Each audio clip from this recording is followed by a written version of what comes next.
From the mud to the rise, yeah, we built it on the grind. Trench talk, real talk, leave the fake ones behind. We don't fold, we don't break, every move we define. It's the code from the trenches where the real ones align. Yo, strap in, cause we're diving deep into the blood-soaked streets of Long Beach, where the tiny rascals, TRG, went from underdog refugees to straight-up nightmare fuel for anybody dumb enough to test them.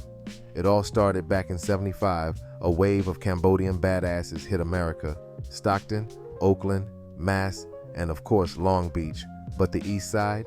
Nah, that wasn't no welcoming committee. Nah, these streets were locked down by Rolling 20s, Longo 13, Sons of Samoa, and Baby Insanes, all territorial savages who thought these new kids were easy prey. Mexican gangs, especially Longo 13, tried to punk them daily. But what they didn't know, these Cambodian youngins survived genocide, war camps, and starvation. You think some neighborhood bullies were gonna break them? And that's when they created TRG, also known as the Tiny Rascals. At first, Tiny Rascals got laughed at. Small, new to the language, looked like easy targets. But big mistake. These dudes had warrior blood, raised in hellscapes worse than Compton, Stockton, and Watts combined. They didn't fear death, they brought it. By the 80s, TRG and Longo 13 were locked in a brutal fist and knife war, just raw, unfiltered violence. But everything changed. Halloween '89. A car full of TRG demons rolls up on Cherry Ave, gray rags waving. Longos posted outside their ride, thinking it's just another Tuesday. Nope. 16-year-old Longo, Alwold, steps up. Bang, one shot. Everything changed. No more bare-knuckle brawls. Now it was open season. Over the next 2 years, bodies dropped like flies. 10 plus dead just between TRG and East Side Longos. Streets turned into war zones. Here's the savage twist. Longos were already beefing with themselves. East versus West, decades of internal hate, but TRG was pressing them so hard, they had no choice. 1992, El Emit, OG Longo, called a truce. Y'all kill each other later. Right now, we focus on wiping out TRG. You thought TRG was done? When the Longos linked up to take them down, the Tiny Rascals knew they needed backup. So who answered the call? Two of the most feared sets in the game, Asian Boyz, ABZ, and the Insane Crips. Now before we get into how this savage alliance turned the streets into a war zone, let's break down ABZ's rise to power. Back in the late 80s, another wave of Cambodian youngins was getting terrorized by East Side Longos. These dudes weren't having it, so they flipped the script and formed Asian Boyz, ABZ. At first, they rolled deep with TRG, same struggle, same enemies. But power, money, and street politics split them apart. What started as brothers in arms turned into one of the most vicious on-site beefs in Long Beach history. To this day, TRG and ABZ don't mix. It's smoke on sight. But back then, they were unstoppable together. ABZ didn't just stay in Long Beach, they expanded like wildfire. From Van Nuys to Fresno, Stockton to Orange County, these dudes put in work and earned legendary status. And since they rolled Crip, they locked in with heavy hitters like Suicidal Town, Crips, Zed Family, Crips SOS, Southside Outlaws, Insane Crips. That's right, ABZ had the whole West Coast connected. Now, let's talk about the Insane Crips. These dudes weren't just any Crip set. They were ruthless, battle-tested, and had zero love for Longos.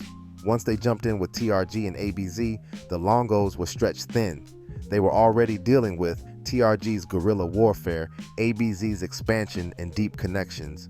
Now Insane Crips bringing in even more pressure, Longos thought uniting would save them. But nah, they just made the war bigger. With TRG, ABZ, and Insane Crips locked in, the 90s became a bloodbath. Drive-bys, ambushes, bodies dropping left and right. The Longos were fighting for survival, but the Cambodian and Crip alliance was too deep, too organized, and too relentless. And here's the sickest part. ABZ and TRG would later turn on each other. That's how savage this game is. Allies become enemies, brothers become targets. But in this moment, they were the deadliest force in Long Beach. The 90s were pure chaos. The Longos had numbers, but TRG and ABZ, they had the connects. These Cambodian kings were still tapped into the motherland, importing high-level firepower straight to the streets of Long Beach. But importing heat like that ain't cheap. so TRG turned into a whole different kind of menace. Starting in '94, TRG went on a rampage, hitting houses from Bakersfield to San Bernardino. Yeah, I know. What's even in San Bernardino? Dirt and broken dreams? But these home invasions were no joke. They were military-style ops, grabbing stacks of cash, jewels, and anything else that wasn't nailed down. And with that money, they armed up like a small army. The Longos had numbers, but TRG had firepower and fear. For years, ABZ and TRG ran together. Same struggle, same enemies. But by 2000, the alliance cracked. ABZ flipped to the Crips, rocking blue rags and locking in with the Insanes. That move sent shockwaves through Long Beach. Families dipped out, some to Santa Ana, quiet but deadly, Fresno, where the heat followed, or even Massachusetts, cross-country exile. But in Long Beach, ABZ now owned a lot of blocks of the east side, and their beef with TRG turned deadly. But here's the savage moment that lit the fuse. Ruel Loki Hubert, one of the few non-Cambodian TRG members, was posted at the Jackrabbit liquor store when ABZ rolled up. Gunfire, chaos, Loki survived, but this was just the beginning. You thought the beef between ABZ and TRG couldn't get any nastier? Think again. By 2003, this war wasn't just in Long Beach, it was spilling into every corner of Cali, and Stockton was about to become ground zero for one of the most ruthless hits in this decades-long blood feud. Stockton, on September 13, 2003, a girl named Judy, her man, and their homie just cruising in her dad's whip, heading to grab some snacks for a party. Normal night, right? Wrong. At a red light, a blue car slides up beside them. No warning, no words. Light turns green, and then hell breaks loose. Judy, shot in the back and sadly passed away. Her boyfriend took one to the jaw, lucky to be alive. Their friend, 2 bullets straight to the dome, execution style. Turns out Judy's brother was deep in ABZ, and he usually drove that same car. TRG thought they were hitting an enemy, but instead they took out an innocent girl and left 2 others fighting for their lives. 3 shooters, 3 guns, no remorse. 2 months later, the cops snatched up a 16-year-old TRG shooter on another ABZ-related hit. At first, he played dumb. Nah, I was just in the back seat. But under pressure, he folded. Admitted to pulling the trigger in Stockton, got tied to another shooting, charged as an adult life in prison. No parole, no hope. One less shooter on the streets, but the damage was already done. By late 2003, TRG wasn't just targeting rivals. They were kicking in doors, putting guns to family men's heads, and turning apartments into war zones. Shannon thought he was safe in his own crib on Raven Ave. Wife, kids, just living life. Then knock knock. 2 TRG demons force their way in, press a gun to his dome. Shannon fights back like a G. Bam, bam, bam. 7 shots later, this man's leaking but still breathing. These clowns didn't even finish the job, just ran like roaches when wifey grabbed the phone. Next target? Mike's spot on Alive Ave. His son Wood, ABZ, lived there too. That's all TRG needed to hear. Whole house gets lit up like the 4th of July. But not one hit. Either these TRG shooters need glasses or God was watching over this family. Then comes the sneakiest hit yet. 2 TRG snakes roll up on Daniel and Thone, Suicidal Town, in an Atlantic Ave alley. TRG lies through their teeth. We Insane Crip, fam. Big cap. Insane was ABZ allies. They promised to come back with Tree, aka Weed, to kick it. Night falls. Daniel's in his garage. Bam, bam, bam. 9 times. Murdered by the same dudes who pretended to be homies hours earlier. December 19th, 2003, the night the game changed forever. Loki from TRG rode through ABZ territory with murder on his mind. He spotted Daniel TH, a civilian who just happened to kick it with the wrong crowd. Yo, we should link later, Daniel said, not knowing he was talking to death itself. 5 hours later, Loki came back smiling. Remember me? Bam, 1 shot to the dome, execution style. The first domino had fallen. New Year's Eve 2003. While normal people were popping bottles, Loki was popping slugs. East 14th Street, Wood to Bunong, ABZ's top soldier, never saw it coming. The ambush was so cold, even the winter wind felt warm in comparison. January 1st, 2004. The new year brought new bodies. Aorn Fan sat chilling in his Honda Civic when Loki came creeping. More gunfire, more blood, more terror. Then came January 5th, the reckoning. Cuffed and stuffed, Loki sat in court. The same man who terrorized the streets now reduced to a sniveling mess.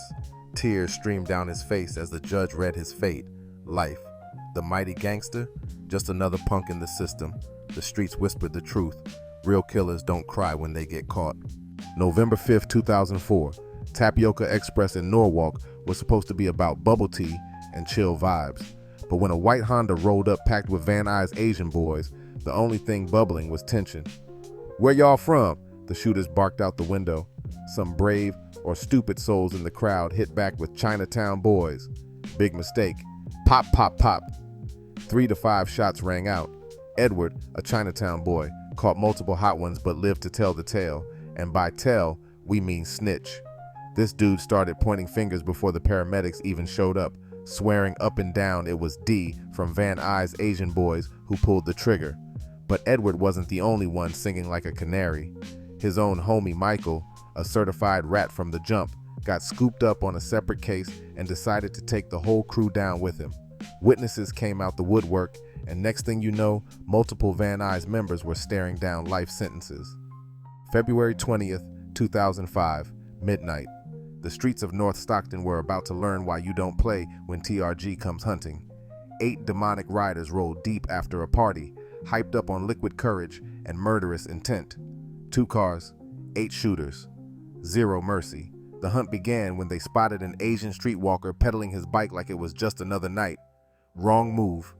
TRG swarmed like vultures, confronting the man before unleashing hell. Witnesses would later say they dumped so many rounds into him, his clothes turned to Swiss cheese before he hit the pavement. But the night was young. 30 minutes later, pigs arrived to find a corpse decorating the street next to his bike, head and neck ventilated like a screen door. But TRG wasn't done collecting receipts. Their next stop? Jail circle. An Asian boy sat chilling, unaware death was rolling up. The gunfire erupted again. One finger vaporized, a pelvis shattered so bad the victim would piss through a tube for months. April 17th, 2005. The Cambodian New Year festival at W Buddhist Temple was supposed to be about peace and blessings, but when Asian boys and Oriental boys showed up to the same parking lot, somebody was bound to catch a curse instead of good fortune. 9 p.m. The fight erupts like a damn fireworks show. Soul from Asian boys decides he's not about that fistfight life. Homie whips out a blade and starts playing surgeon on David from Oriental boys. Stab after stab, David's life leaks out right there on the sacred temple pavement. Soul chucks the murder weapon over the fence like that's gonna help, then has the audacity to claim self-defense. "They outnumbered us," he cries. The judge wasn't buying what he was selling. 18 to life handed down like karma, collecting an overdue debt. But the streets weren't done heating up.